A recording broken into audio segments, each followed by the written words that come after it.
नमस्कार आणि स्वागत आहे. आपण म्हणतो की तरुण हे उद्याचे नेते आहेत.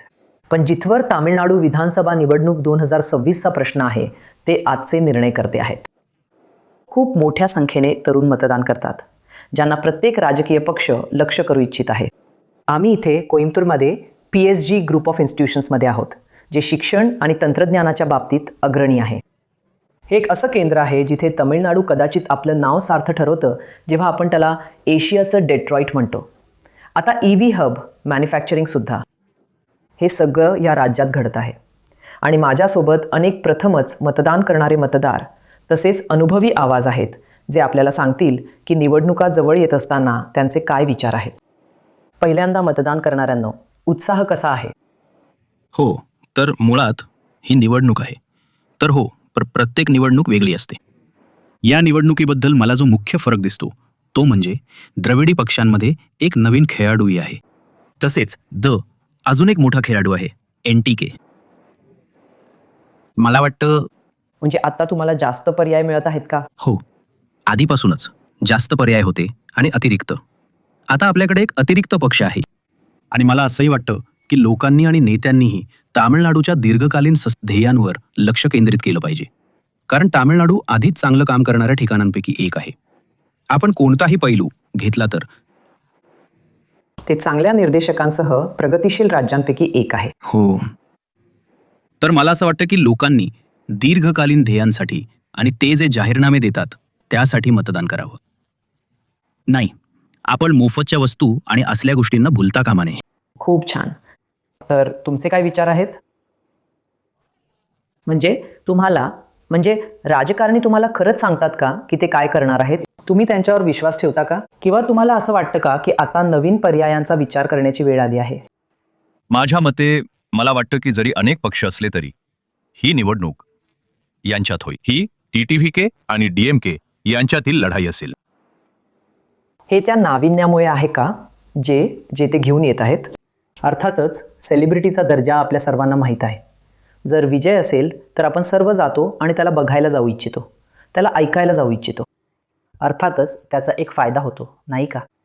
हो मॅडम, मला वाटतं सिनेमॅटिक चाहते मतदारांमध्ये रूपांतरित होतील. ही तुमची कल्पना आहे? तर माझ्या मते म्हणजे मला त्यांच्या मुद्द्यांवर बोलायचं आहे. म्हणजे मूलतः सिनेमा क्षेत्र वेगळं आहे आणि राजकारण वेगळं आहे. तर आपण यावर लक्ष दिलं पाहिजे की ते कोणत्या नवीन योजना आणणार आहेत, ते नवीन काय करणार आहेत. आणि मग द्रमुकबद्दल बोलायचं झाल्यास, जे आता सत्तेत आहेत त्यांनी बऱ्याच योजना आणल्या, त्यांनी बऱ्याच नवीन गोष्टी केल्या, त्यांनी विद्यार्थ्यांना मोफत लॅपटॉपसुद्धा दिले, जे खरंच उपयुक्त, क्रांतिकारक. हो, विद्यार्थ्यांसाठी क्रांतिकारक. आणि मग ते प्रत्येकासाठी समान असलं पाहिजे. म्हणजे ते असं असलं पाहिजे की अगदी निम्न मध्यमवर्गीय लोकांनाही त्यांनाही ते उपलब्ध झालं पाहिजे. म्हणून त्यांनी प्रत्येकाशी समान वागलं पाहिजे. म्हणून हा माझा मुद्दा आहे. म्हणजे तुम्ही फक्त लोकांच्या ग्लॅमरवर जाऊ शकत नाही आणि तुम्हाला योजना काय आहेत हे पाहण्याची गरज आहे. आतापर्यंत कदाचित ज्या नेत्याबद्दल आपण बोलत आहोत, अभिनेत्याचे राजकारणी बनलेले, त्यांनी ते काय करणार आहेत हे खरं स्पष्ट केलेलं नाही. किंवा तुमची खात्री आहे का की ते चांगलं काम करतील? काय निरीक्षण आहेत तुमची? नक्कीच. तामिळनाडूतील केंद्रीय कार्यालयासाठी विजय हा एक नवीन उमेदवार असणं ही एक ताजी झुळूक आहे. कारण गेल्या काही दशकांपासून सत्ताधारी पक्ष DMK आणि ADMK यांच्यात आलटून पालटून येत आहे. आणि लोकशाही म्हणजे स्पर्धा आहे. ती वेगवेगळ्या मतांबद्दल लोकांकडून चालवली जाण्याबद्दल आहे, बरोबर ना? त्यामुळे कदाचित जर TVKने इतर विरोधकांना दोष देण्याऐवजी त्यांच्या योजनांवर, भविष्यासाठीच्या त्यांच्या महत्त्वाकांक्षांवर अधिक लक्ष केंद्रित केले तर त्यांना अधिक चांगली संधी मिळेल. पण सध्या सर्व राजकीय पक्ष सारखेच आहेत. ते तामिळनाडूतील लोकांच्या दैनंदिन जीवनावर खरोखर परिणाम करणाऱ्या मुद्द्यांवर लक्ष केंद्रित करण्याऐवजी त्यांच्या विरोधकांना दोष देतात, त्यांच्या विरोधकांना अपशब्द वापरतात. त्यामुळे तो एक साचाच बनला आहे. तुम्ही राजकीय पक्षांमुळे निराश आहात का? किंवा तुम्ही मित्र, कुटुंबासोबत राजकारणावर चर्चा करता का? मी वैयक्तिकरित्या NTK म्हणजेच नाम तमिलर कच्चीचा समर्थक आहे. त्यांच्यापैकी बहुतेक जण TVKला पाठिंबा देतील, कारण अभिनेता विजय तो एक सेलिब्रिटी आहे, तो प्रत्येकाला आवडेल. पण वैयक्तिकरित्या मी राजकारण्यांची विचारसरणी काय आहे यावर अधिक संशोधन करतो आणि मला वैयक्तिकरित्या वाटते की सीमन हे तमिळनाडूसाठी एकमेव योग्य उमेदवार असतील. का? कारण ते तमिळ विचारसरणी आणि तमिळ देसियम आणि अशा गोष्टींवर अधिक लक्ष केंद्रित करतात. आणि पुढची 10 वर्ष काय करायचे याची त्यांच्याकडे स्पष्ट योजना आहे आणि त्यांनी त्यावर एक पुस्तकही प्रकाशित केले आहे. आणि गेल्या पंतप्रधान निवडणुकीदरम्यान मग त्यांना काय थांबवत आहे? तुमचं अगदी बरोबर आहे की नाम तमिलर कच्चीचा मतांचा वाटा खरं तर वाढत आहे आणि तो स्वतःच्या पायावर उभा राहू शकला आहे आणि तरीही त्याला सरकार स्थापन करण्याइतकं काही मिळत नाही. कारण आता लोकांमध्ये काहीतरी चूक आहे का? तो ज्या प्रकारे करतोय त्यात काही चूक आहे का? गोष्ट अशी आहे की लोकांना त्याची कामाची पद्धत समजत नाही. जसं की सीमान फक्त ओरडतो आणि फक्त इतरांना दोष देतो. पण सत्य हे आहे की सीमान फक्त लोकांचं लक्ष वेधून घेण्यासाठी करतो.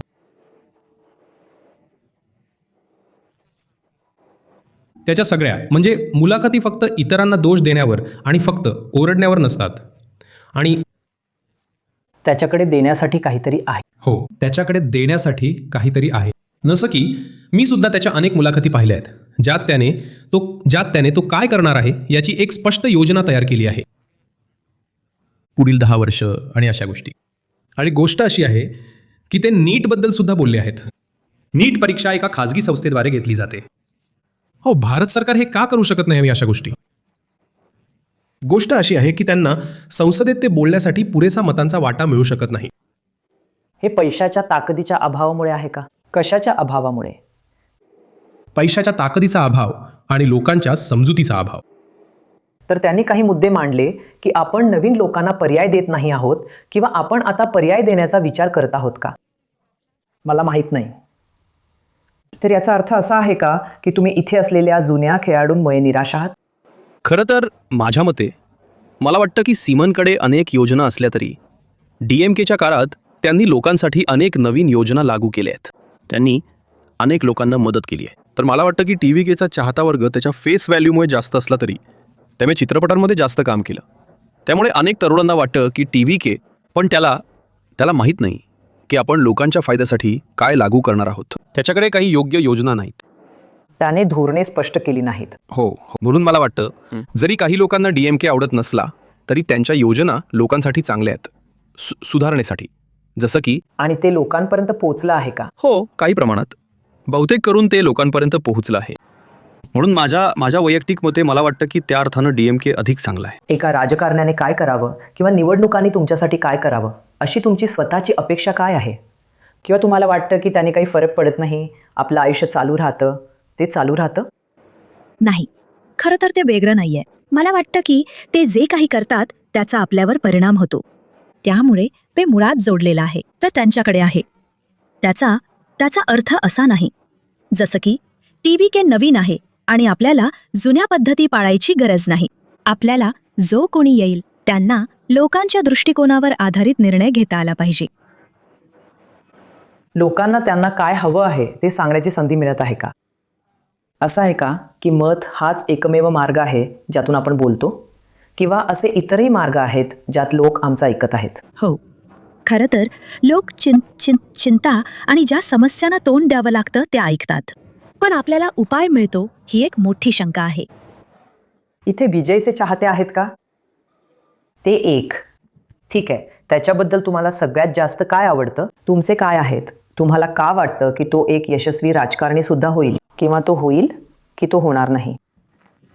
मला वाटतं तो कदाचित या वर्षी जिंकणार नाही, पण त्याच्या सातत्यपूर्ण प्रयत्नांनी आणि त्याला काय करायचं आहे याच्या काही अधिक धाडसी पुनरावलोकनांनी संबोधित करून मला वाटतं तो काही प्रमुख मुद्द्यांना संबोधित करत आहे. पण असे अनेक छुपे मुद्दे आहेत ज्यांना संबोधित करणे आवश्यक आहे. म्हणून जर त्याने सतत 10 किंवा 15 वर्ष याला संबोधित केले, कदाचित जेव्हा आम्ही 50 किंवा त्या वयाचे होऊ, जसे MGR यशस्वी झाले होते तसाच तो यशस्वी होईल अशी मी अपेक्षा करते. कारण त्याने अनेकांना राजकारणात येण्यासाठी आणि मतदान करण्यासाठी भुरळ घातली आहे, आणि मी सुद्धा या राजकारणात ओढल्या गेलेल्यांपैकी एक आहे. म्हणून मला वाटतं त्याने अनेक लोकांना भुरळ घातली आहे. जर तो हे असंच करत राहिला जसं गेल्या वर्षी, म्हणजे गेल्या टर्ममध्ये कमल हसन सर यात आले होते, पण आता तो आवाज एक प्रकारे तुम्हाला माहितीये दाबला गेलाय. पण आपण करू नये, तो अजूनही असेल. कमल हसन आणि विजय या दोन वेगवेगळ्या गोष्टी आहेत मला वाटतं. हो, तर तुम्हाला माहित आहे, या राजकारणात सातत्यपूर्ण राहिला आणि त्याने सांगितल्याप्रमाणे सिनेमात परत आला नाही तर मला वाटतं तो नक्कीच यशस्वी होईल. हो, तुमचं मत काय आहे? तुम्ही मतदान करताना तुमच्या काय चिंता असतात आणि राजकीय पक्ष तीच भाषा बोलतायत का की ते पूर्णपणे वेगळ्याच प्रजातीचं वाटतात? तर मला इथे मुख्यत्वे जे घडताना दिसतंय ते हे आहे की लोक म्हणजे राजकारणी ते एकमेकांना दोष देत आहेत. ते सरसकट दुसऱ्या पक्षाला दोष देत आहेत. तर त्या ठोस गोष्टी ज्या ते इथल्या जनतेसाठी करणार आहेत त्याचं कसं होतंय की काय सांगू. ते जे आपल्याला आश्वासन देत आहेत ते खरं तर खूपच कमी आहे. तर ते अशा अनेक गोष्टींची आश्वासनं देत आहेत जी दुसऱ्या पक्षाच्या विरोधात आहेत. त्यामुळे ही फक्त एक स्पर्धा आहे. पण या सगळ्यात आपण कुठे उभे आहोत याच गोष्टीकडे लोकांनी लक्ष द्यायला हवं.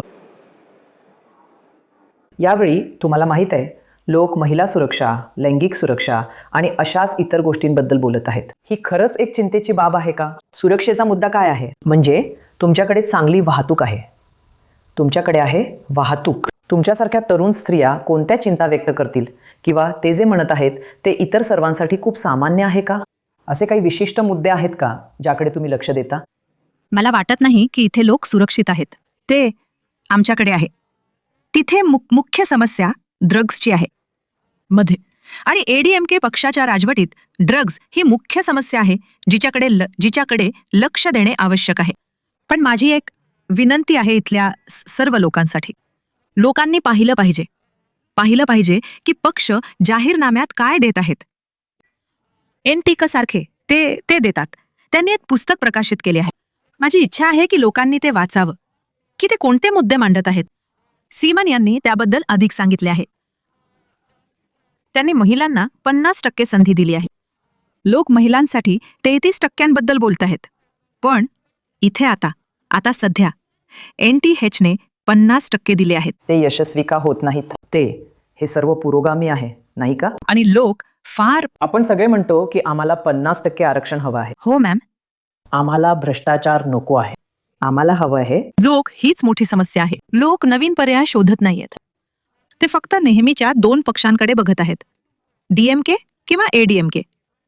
पण ते नवीन पर्याय शोधत नाहीयेत. मला हवं आहे की लोकांनी पाहावं की राजकारणी काय म्हणत आहेत. त्यांचं ब्रीदवाक्य, त्यांची दूरदृष्टी, ध्येय काय आहे, त्यांनी ते पाहिलं पाहिजे. ते या निवडणुकीला पाठिंबा देईल.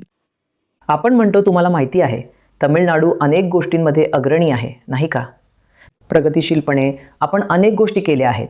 पण ते थिरुमंगलम मॉडेल ज्याला आपण म्हणतो किंवा निवडणुकीत पैसे वापरण्याच्या बाबतीतही अग्रणी आहे. ती एक मोठी समस्या आहे का? LR पैसा वांगुरंगा आणि म्हणून आपल्याला बोलण्याचा अधिकार आहे का की हे ठीक आहे? ते सगळे काळा पैसा वाटत आहेत म्हणून ठीक आहे. आम्ही पैसे घेतो जेव्हा ते किमान आपलं पाकिट उघडायला तयार होतात आणि मग आम्हाला जे करायचं आहे ते करतो. असंच होतं का? तुम्ही म्हणालात तसं खूप जण त्यांचा काळा पैसा मतदानासाठी देत आहेत. प्रत्येकाला प्रत्येक पक्षाकडून पैसे मिळतील आणि शेवटी ते त्याच पारंपरिक पक्षाला मत द्यायचं ठरवतील ज्याला ते आजोबा वडिलांपासून फॉलो करत आहेत. आणि आता मला वाटतं तरुण त्या पारंपरिक पद्धतीपासून पुढे जात आहेत.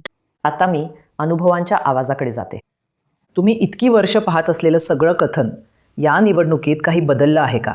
आणि तुम्ही मत देताना तुमच्या काय अपेक्षा आणि विचार आहेत? ते सर्व म्हणतात की राजकारण भ्रष्ट आहे. यासाठी आपली पिढी जबाबदार आहे का? कारण आपण कधीच प्रश्न विचारत नाही. मला वाटतं की आपण ज्या धाग्यांवर बोलत आहोत त्यापेक्षा वेगळं सांगायचं तर, आणि मी एक शिक्षणतज्ज्ञ आणि संशोधक असल्यानं मी व्यक्तिशः अलीकडच्या वर्षांमध्ये तरुणांमध्ये राजकीय जागरूकतेचा अभाव पाहतो. आणि हे राजकीय शिक्षण ते पाठ्यपुस्तकातच राहतं आणि ते शिकवलं गेलं पाहिजे. आपण त्यांना राजकारणावर बोलायची परवानगी देत नाही. हो, अगदी बरोबर. कॅम्पसवर, कारण आम्हाला काळजी असते, चिंता असते. अगदी बरोबर. चुकीचे घटक आत शिरत आहेत. हो, अगदी बरोबर. म्हणजे त्यांना शिक्षित केलं पाहिजे. त्यांना मतदानाचा हक्क मिळण्यापूर्वी किमान राजकीय ज्ञान आणि राजकीय जागरूकता आणि राजकीय शिक्षण दिलं पाहिजे. ते खूप महत्वाचं आहे. त्यामुळे तरुणांना अधिक शक्ती मिळते की त्यांनी कोणाला मत द्यावं, जेणेकरून त्यांना नक्की समजेल व्होट बँकिंग काय आहे आणि ते कसं टाळावं. आणि कोण बरोबर आहे, कोण चूक आहे, ही विधेयकं कशी कशी तयार केली जात आहेत किंवा मंजूर केली जात आहेत, त्यांच्यात ती जागरूकता असायला हवी, जेणेकरून आपण या तरुणांना अधिक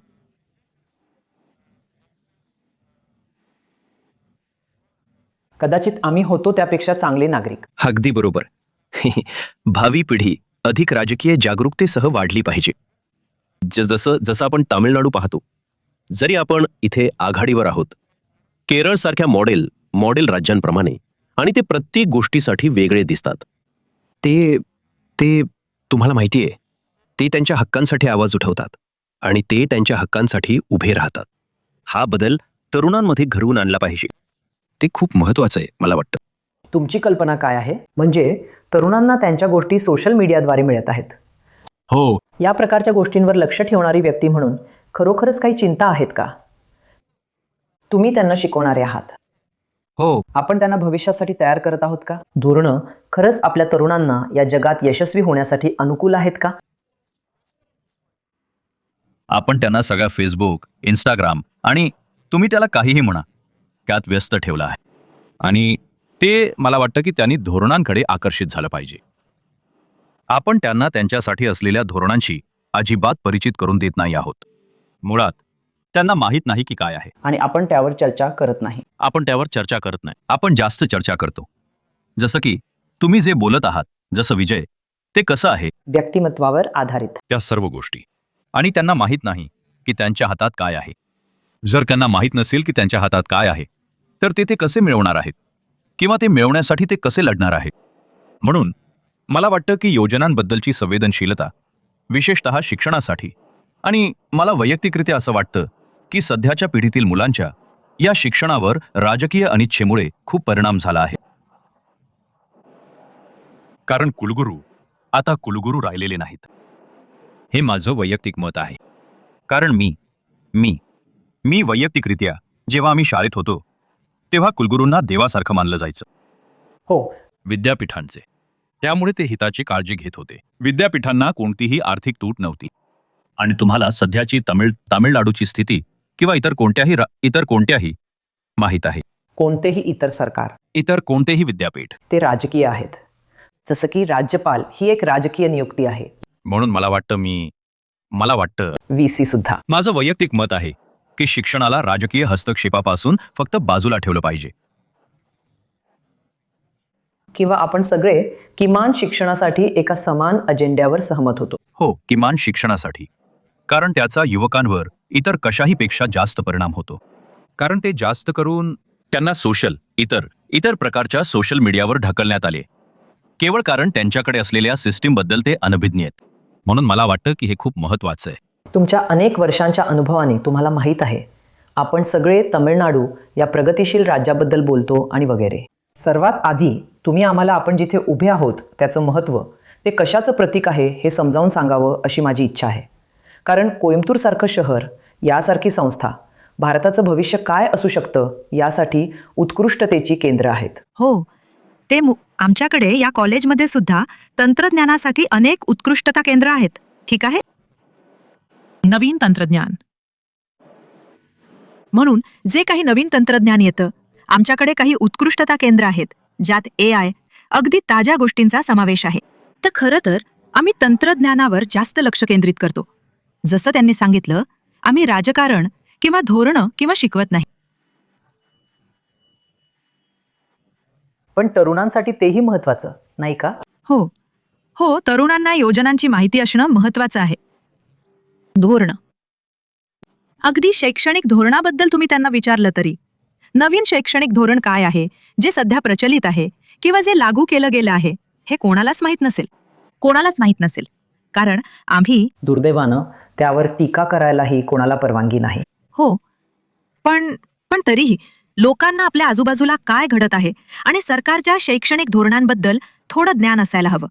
आणि तर शिक्षक म्हणून सुद्धा किंवा प्रौढ म्हणून सुद्धा हे आपलं अपयश आहे का, की आपण नाही बघा, शिक्षक आम्ही अभ्यासक्रमाचं पालन करतो, त्यामुळे तुम्ही त्याला बांधील आहात. आम्ही त्याला बांधील आहोत. त्यामुळे विद्यापीठं, इतर त्यांनी शिक्षण व्यवस्थेत असं ज्ञान आणण्याची जबाबदारी घ्यायला हवी.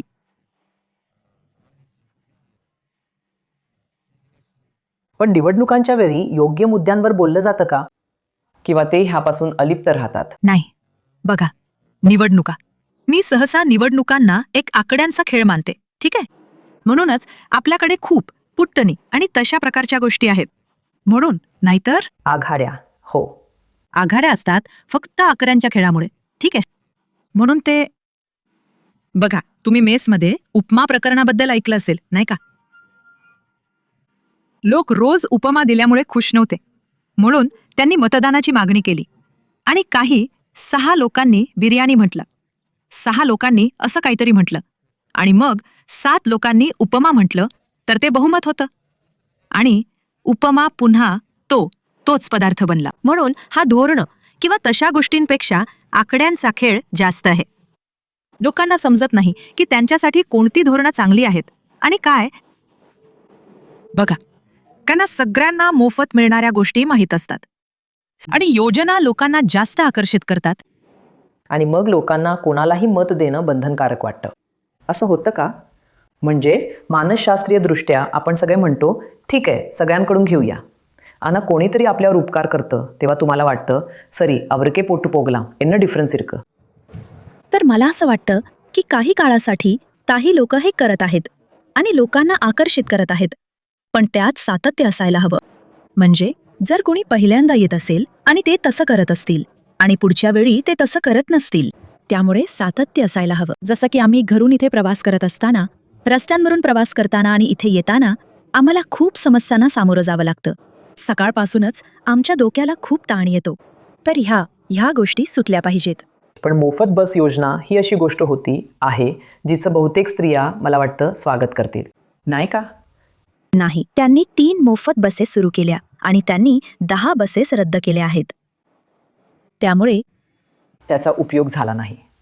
हो, तर मला काय सांगायचं आहे की आपण प्रेम करो किंवा द्वेष, आपण हे नाकारू शकत नाही की DMK आणि ADMK दोघांनी मिळून तमिळनाडूला भारतातील सर्वात वेगाने वाढणारं राज्य बनवलं. त्यामुळे त्यातली त्यांची भूमिका आपण नाकारू शकत नाही. त्यामुळे ह्या सगळ्या मोफत गोष्टी देण्याऐवजी आपण त्यांना पायाभूत सुविधा, सोयीसुविधा सुधारण्यास सांगावं. आम्ही लोक राज्य सुधारू. आम्ही त्यासाठी सक्षम आहोत. आणि कोइंबतूर हे एक इकोसिस्टम तयार करा असं तुम्ही म्हणता. इकोसिस्टम तयार करा. आम्हाला महिन्याला 5,000, महिन्याला 2,000 नकोत, कारण यासाठी काय म्हणायचं. आता जर आम्ही बसमध्ये चढलो, गांधीपुरममध्ये उतरलो, क्रॉस कट रोडला गेलो, तर फक्त 1 तासात 1,000 रुपये नाहीसे होतात. म्हणून कृपया लोकांचे जीवनमान उंचवा. मोफत वस्तू देऊ नका. कृपया एक इकोसिस्टम तयार करा.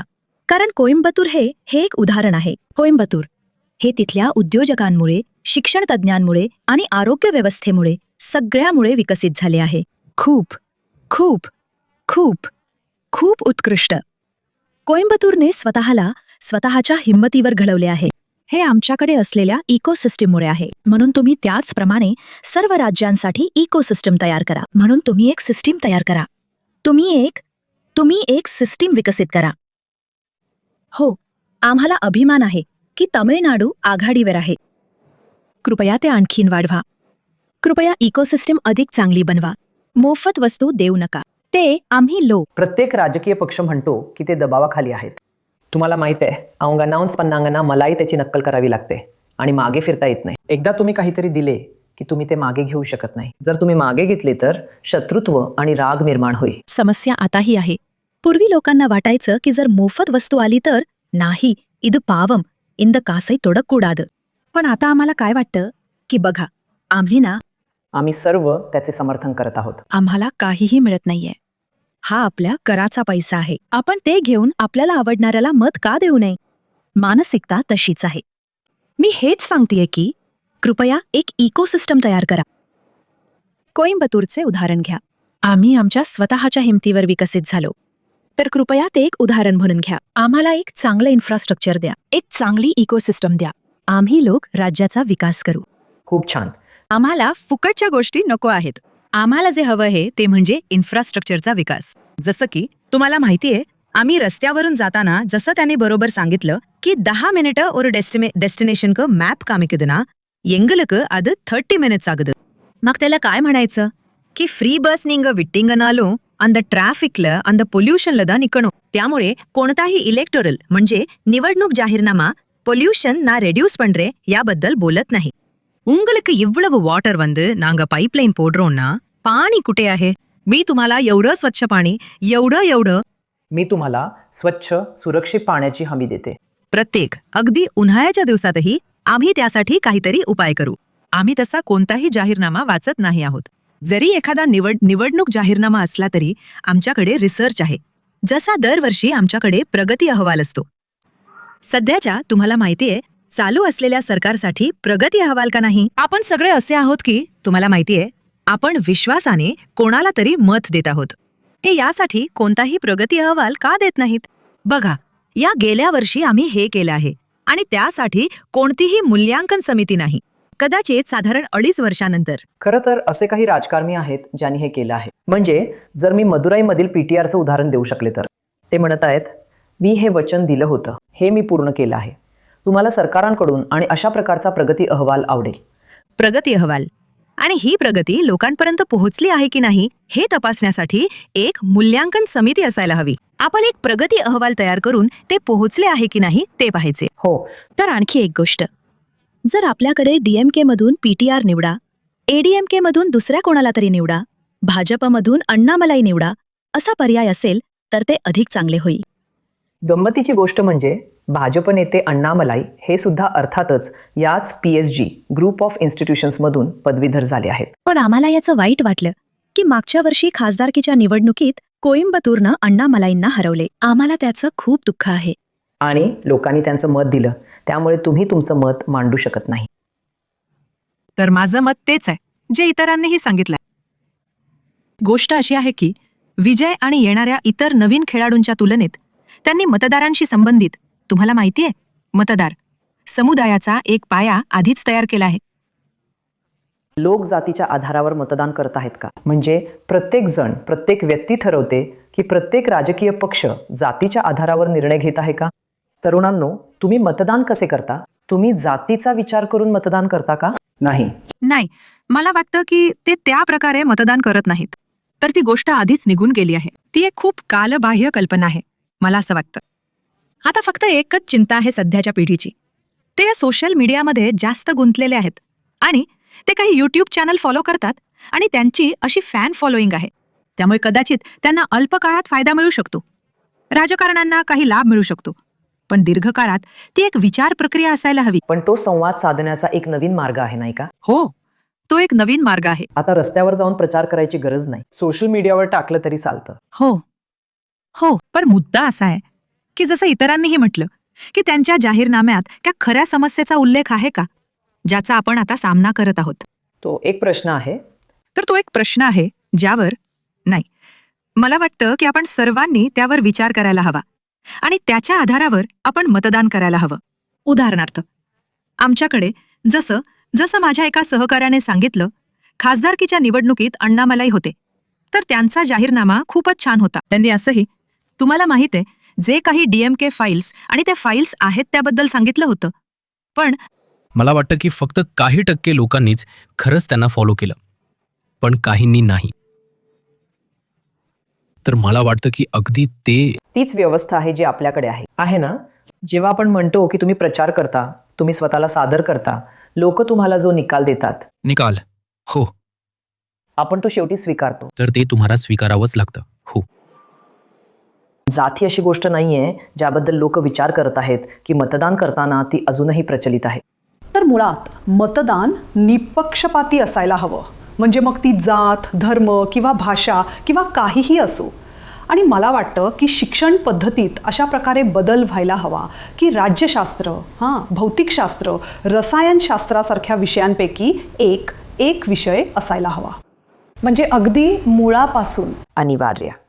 आणि त्यात केस स्टडीजसुद्धा असायला हव्यात, कारण राजकारण बहुआयामी आहे आणि प्रत्येक व्यक्तीला आयुष्याच्या सर्व म्हणजे टप्प्यांमध्ये जगणाऱ्या सर्व लोकांची प्रत्यक्ष परिस्थिती समजून घेण्याचा अनुभव नसेल. तर त्याला प्रशिक्षण दिलं गेलं पाहिजे. म्हणजे माझा मुलगा आहे जो साधारण 15 वर्षाचा आहे, त्याला राजकीय क्षेत्रात यायचं आहे, पण मी त्याला मार्गदर्शन करू शकले नाही. म्हणजे मी अडकली आहे की मी मार्गदर्शन कसं करू. त्याला मार्गदर्शन करण्यासाठी आमच्याकडे पद्धतशीर शिक्षण नाही आहे. पण तुम्ही याचा एक पर्याय म्हणून विचार करता का? हो, पण एक आई म्हणून तुम्ही मी करू शकते, पण याला एक पर्याय म्हणून स्वीकारायला तयार? हो, कारण आमच्या घरी होणाऱ्या चर्चेमुळे. आणि त्याला असं हवं आहे की म्हणजे तो कामराजर यांच्याकडून प्रेरित आहे, तर कोणी नेते नाहीत, मी ते का करू नये. पण मी त्याला अशा ठिकाणी कसं प्रोत्साहन देऊ शकते जिथे मनुष्यबळ आणि पैशाची ताकद आणि यासारख्या गोष्टी प्रभाव टाकत आहेत. मी त्याला कसं प्रोत्साहन देऊ शकते, कारण मार्गदर्शन करण्यासाठी आमच्याकडे पद्धतशीर शिक्षण नाही आहे. तर मला एक अशी प्रणाली हवी आहे जी लहान मुलांना मार्गदर्शन करेल आणि या सगळ्या गोष्टी कलाम सरांच्या नीतिमत्तेतून प्रेरणा घेऊन.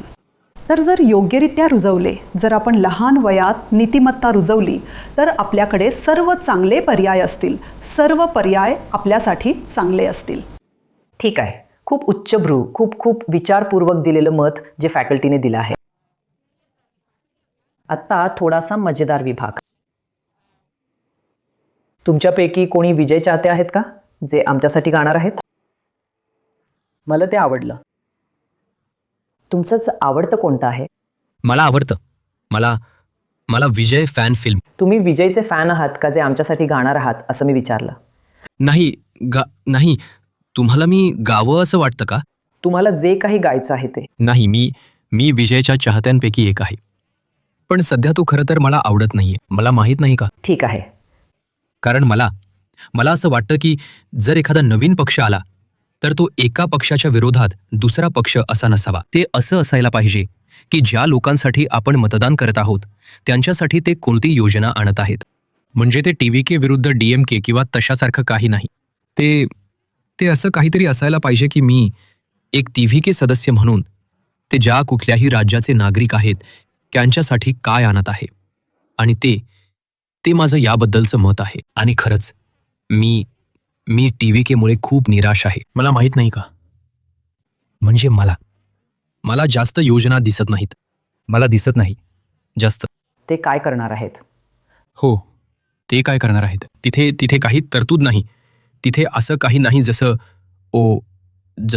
तुमच्यापैकी कोणालाही माहीत नाही की त्यांची टीम कोण आहे, हो, की ते कशाबद्दल बोलणार आहेत. ते बरोबर आहे का? हो. तर ते जी एक मोठी गोष्ट सांगायचे ती म्हणजे DMK किंवा ADMK जे काही देतं ते घ्या. पण त्याबद्दलची प्रचलित वस्तुस्थिती. त्यांनी सुरुवात करताना म्हटलं मी ते करणार नाही का? हो, पण याबद्दलची प्रचलित वस्तुस्थिती खरं तर ही आहे की DMK किंवा ADMK जे काही देतं ते गरजू लोकांपर्यंत पोहोचत नाही. म्हणजे भ्रष्टाचार प्रचलित असला तरी भ्रष्टाचार म्हणजे हे उघड आहे की तो आपला पैसा आहे आणि आपण मिळवू शकतो. भ्रष्टाचार आता अजिबात एक मुद्दा आहे का? कारण आपण सगळे साधारणपणे हे मान्य करतो की प्रत्येक जण भ्रष्ट वाटतो आणि भ्रष्ट काळा पैसा राजकारणात आहे. आता हा एक मुद्दा आहे का? अर्थातच हो. तुम्हाला काळजी वाटते का? तुम्हाला अजूनही वाटतं का की हा एक मुद्दा आहे? हो ते आहे. हो, ठीक आहे. आपण खूप प्रादेशिक उपप्रादेशिक होत आहोत का? आणि त्यामुळे तामिळनाडूवर किंवा काही राजकीय पक्षांवर जसा आरोप केला जात आहे त्याप्रमाणे पुरेसे राष्ट्रवादी राहत नाही आहोत का? मी म्हणेन की DMK सरकारमध्ये ते केंद्रीय समर्थनाकडे अधिक झुकलेले नाहीत. हो, बिहार किंवा तेलंगणा किंवा आंध्र प्रदेशच्या तुलनेत तामिळनाडूला मिळणारा निधी खूपच कमी राहिला आहे. कारण त्यांनी सार्वत्रिक निवडणुकीत मोदींच्या उमेदवारीला अधिक पाठिंबा दिला. आणि मला हे देखील नमूद करायला आवडेल की या निवडणुकीत केवळ काळा पैसा मोठी भूमिका बजावत नाहीये. श्री मुख्यमंत्री MK स्टॅलिन यांनी अधिक सरकारी पैसा ओतला आहे. प्रत्येक रेशन कार्डसाठी 5,000 रुपयांपेक्षा जास्त रक्कम लोकांच्या खात्यात टाकण्यात आली आहे. ते चुकीचं आहे का? हो, ते नक्कीच चुकीचं आहे. त्यांनी हा जाहीरनामा प्रसिद्ध केला त्यांच्या सरकारच्या काळात. त्यांनी सरकार सुरू करण्यापूर्वी त्यांनी योजना सुरू केल्या आणि त्यांच्या शासनाच्या पहिल्या वर्षात पैसे टाकले. उरलेली 3 वर्ष ते निष्क्रिय राहिले. आणि ज्या दिवसांमध्ये निवडणुका येत आहेत, निवडणुका जवळ येत आहेत, ते अधिक पैसे ओतत आहेत. विजयच्या बाबतीत सांगायचं तर मिस्टर विजय तो म्हणतो की तो भ्रष्टाचार पूर्णपणे संपवेल. पण काल पॉंडिचेरीमध्ये एक आरोप झाला की प्रत्येक TVK उमेदवारीमध्ये नाव मिळवण्यासाठी, मतदारसंघात मतदान करण्यासाठी, सहभागी होण्यासाठी उमेदवारीसाठी पैसे मागितले गेले आहेत आणि जो जास्त पैसे देतो त्याला ते उमेदवारी देतात. तर याचा अर्थ असा आहे का की उदाहरणार्थ जर तुम्ही विजयचे चाहते असाल तर असं काही ऐकल्यानंतर तुम्ही म्हणाल नाही, आता मी पुन्हा विचार करेन. हो. त्याच्या प्रवेशापासून जिथे त्यांनी आपल्या विचारधारा मांडल्या त्याची प्रत्येक कृती चुकीची ठरली आहे. जो खूप व्यावहारिक विचार करतो तो तरुण कधीच म्हणणार नाही की तो चांगल्या मार्गाने जात आहे. त्याच्या विचारधारा अशा आहेत की तो कधीच त्याच्या विचारधारांवर ठाम राहत नाही. तुम्हाला याची काळजी वाटते का की उदाहरणार्थ जननायकन त्याचा स्वतःचा चित्रपट नाही, प्रदर्शित झाला नाही म्हणून तो काही बोलला नाही, या गोष्टीची तुम्हाला काळजी वाटते का? ठीक आहे, तर म्हणजे तो स्वतःसाठीच बोलत नाहीये, तो दुसऱ्यांसाठी काय बोलणार किंवा जे योग्य आहे त्यासाठी ते बोलत नाहीयेत. कारण कोणत्याही चित्रपटाला सेन्सर प्रमाणपत्र मिळायला हवं आणि तुम्हाला तो चित्रपट प्रदर्शित करता यायला हवा, नाही का? तर जेव्हा ते राजकारणात आले तेव्हा ते म्हणाले की DMK आणि भाजप दोन्ही त्यांचे वैचारिक शत्रू आहेत आणि तशा गोष्टी. तर आता जेव्हा जननायकन पुन्हा प्रदर्शित झालेला नाही तर त्यांनी काय करायला हवं की त्यांनी उभं राहायला हवं. आणि जर त्यांना वाटत असेल की भाजप यात सामील आहे तर त्यांनी भाजपला विरोध करायला हवा. पण ते बोलायला घाबरतात, ते त्या गोष्टी कधीच बोलले नाहीत. आणि त्यांच्याबद्दल मला आणखीन एक गोष्ट सांगायची आहे की ते म्हणाले की UP आणि बिहार या दोघांना खूप वाटा मिळतो. बघा, ते अविकसित आहेत. आणि तमिळनाडू, कर्नाटक, तेलंगणा हे विकसनशील देश आहेत. तर केंद्र सरकारच्या दृष्टिकोनातून मी तमिळनाडू आणि कर्नाटक ऐवजी UP आणि बिहारवर जास्त पैसे खर्च करेन. आणि त्यांची लोकसंख्या बघा, ती जवळपास 20+20 आहे. त्यांच्याकडे 40 कोटी, दोन्ही राज्यात 120 मतदारसंघ आहेत. तर आणि तुमच्या प्रश्नाचं उत्तर द्यायचं तर बघा, दोन्ही पक्ष पैसे वाटतात. ते मोफत वस्तू देतात. पण लोक काय करतात की ते दोघांकडून घेतात आणि मग त्यांना मत देतात. ज्याला त्यांना पाहिजे त्याला. तर ते सामान्य आहे. आणि भ्रष्टाचार हा तामिळनाडूमध्ये खरं तर मुद्दा नाही. मला जे मांडायचं आहे ते हे आहे की अंकगणितानुसार कोण जिंकू शकतं. AIADMKने गेल्या लोकसभा निवडणुकीत पंतप्रधानांचा उमेदवार नसताना 22% मतांचा आधार सिद्ध केला आहे. अण्णामलाई यांनी भाजपसाठी 11% मतांचा आधार सिद्ध केला आहे. PMKकडे 5 आहेत. TT विद्यानगरन यांच्याकडे 2 आहेत. या सगळ्यांची बेरीज केली तर ती जवळपास 40 येते. दुर्दैवाने राजकारण म्हणजे फक्त अंकगणित नाही, ते केमिस्ट्री सुद्धा आहे.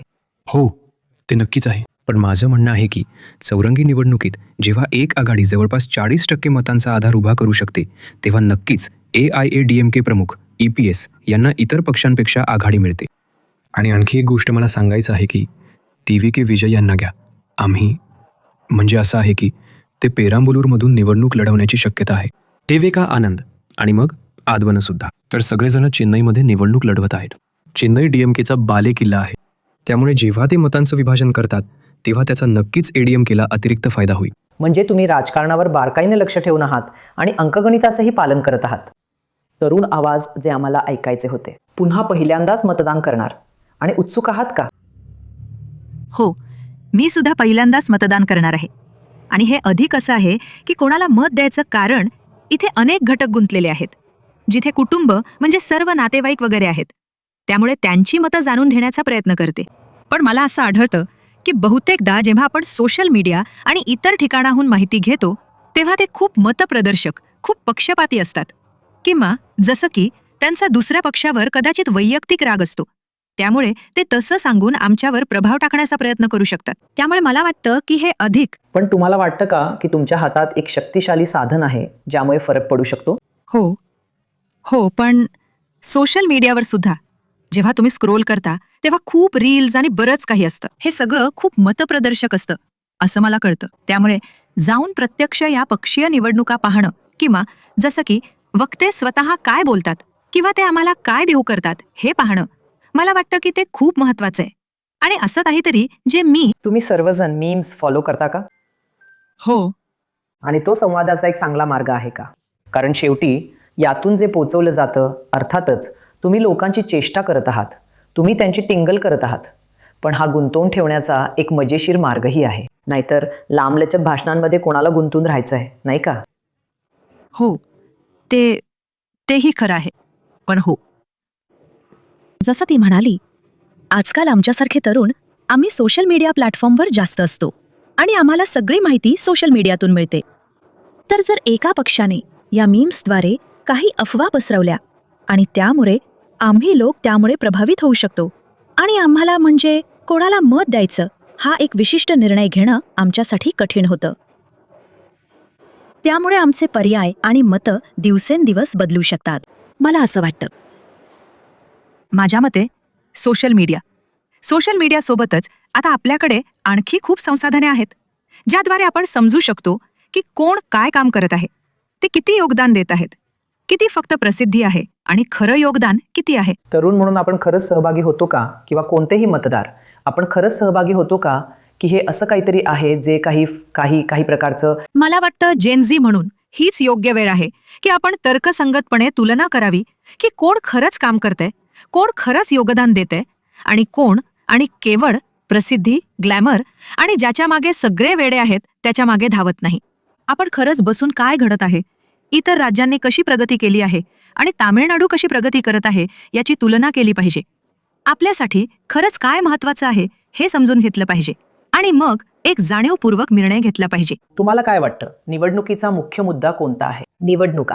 निवडणुका महत्वाच्या आहेत का? नाही मॅम, आपण खरंच असं करू शकत नाही. जो कोणी जिंकतो मोफत वस्तू वाढतात, जसं की गेल्या काही वर्षांपासून TV, मिक्सर आणि बससुद्धा मोफत. आणि त्याचवेळी प्रत्येक गोष्टीच्या किमती वाढतच गेल्या. म्हणून माझा सल्ला आहे की हे कमी करावं. आणि मोफत वस्तू खूप खालच्या वर्गातून येणाऱ्या अनेक लोकांसाठीही उपयुक्त आहेत. आणि ते शाळकरी मुलांना इकडे तिकडे जाण्यासाठी आणि सर्व गोष्टींसाठी उपयुक्त आहे. पण ते असलं पाहिजे. पौष्टिक जेवण. हो, पण ते एका मर्यादेत असायला हवं मॅम, कारण ते वाढतच चाललं आहे. आणि तसंच म्हणजे आपल्याकडे इतर योजनांसाठी काही पैसे असायला हवेत. विकासासाठी. मोफत वस्तू वाढवून आपण त्यावर जास्त पैसे खर्च करतो. शेवटी काही सांगायचं आहे का? हो, शेवटचं. अर्ध्या शतकापेक्षा जास्त काळापासून आपण तेच पक्ष राज्य करताना पाहत आलो आहोत. आपण तमिळ लोकांनी नवीन पक्षांना एक संधी दिली पाहिजे. फक्त तेव्हाच आपण एका पक्षाला पारखू शकतो आणि आपण आपल्या मतावर प्रभाव टाकण्यासाठी इतरांना थारा देऊ नये. कोणाला मत द्यायचे याबद्दलचे आपले स्वतःचे योग्य ज्ञान असले पाहिजे. धन्यवाद. ठीक आहे, मला आशा आहे की ती एक प्रकारची सरोगेट जाहिरात नव्हती. पण कोणाला काही शेवटचे विचार मांडायचे आहेत का? आपण तुमच्यापासून सुरुवात केली होती. मॅम, तुम्हाला काहीतरी बोलायचे होते. आपण ते संपूया. मला तिच्या मुद्द्यात भर घालायची होती. कारण जर AIचं युग आणि या सर्व शैक्षणिक गोष्टी तिला PhDची विद्यार्थिनी असताना चिंता करायला लावत असतील, तर सरकारी शाळांमध्ये शिकणाऱ्या विद्यार्थ्यांचा विचार करा.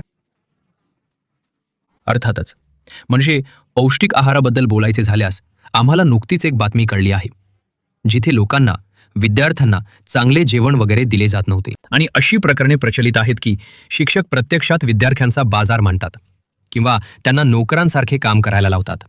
आणि अशा सर्व गोष्टी घडतात. आणि अर्थातच किती सरकारी शिक्षक प्रत्यक्षात आपल्या मुलांना सरकारी शाळेत शिकायला पाठवतात.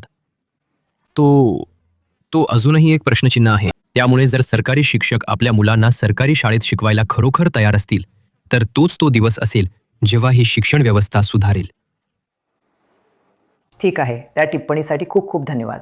हे फक्त सरकारी शिक्षकच नाहीत, कदाचित राजकारण्यांनाही सुरुवात करावी लागेल त्यांच्या गोष्टी करायला. तर खूप खूप धन्यवाद या चर्चेत सहभागी झाल्याबद्दल आणि आम्हाला ती अंतर्दृष्टी दिल्याबद्दल. तर निश्चितपणे एक अतिशय उत्साही, पहिल्यांदा मतदान करणाऱ्यांचा, तरुणांचा आणि अनुभवी लोकांचा समुदाय, ज्यांच्या सूचनांकडे कदाचित राजकारण्यांनी लक्ष देण्याची गरज आहे, राजकीय पक्षांनी ऐकण्याची गरज आहे, जेणेकरून आम्ही एक चांगला जाहीरनामा तयार करू शकू आणि या विचाराने निवडणुकांना सामोरे जाऊ शकू की आम्ही त्याच पक्षाला आणि नेत्याला मत देऊ जो राज्य आणि राष्ट्राचं हित सर्वोत्तम प्रकारे जपत आहे.